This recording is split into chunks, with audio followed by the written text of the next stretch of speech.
were many things I think in the governor's speech that were promising, and I think there was also parts of it that talked about the reality of what we're facing today in Illinois. It was promising to hear from him about some of the reforms that have already happened in terms of what he's had control over, in terms of the agencies, the efficiencies that they're working on, digitalizing a lot of our state processes. Those were all good things that have been happening over the last 2 years. What he also touched on and talked about, which was very important, was the frustration over the last 2 years as well. The lack of legislative initiatives actually getting a vote or taking place on the House floor.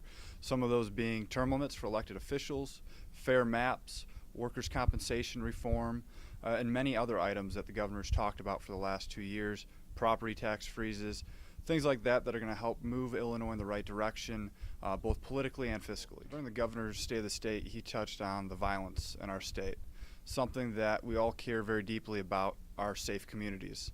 What he touched on was the amount of violence in Chicago, the amount of violence in other communities across our state as well. I think it's important for the governor to acknowledge that and to take responsibility for the state in terms of us being there to help out the city of Chicago, wanting to work with Chicago, the feds, and the state to ensure that we can help better our communities and make them safer places.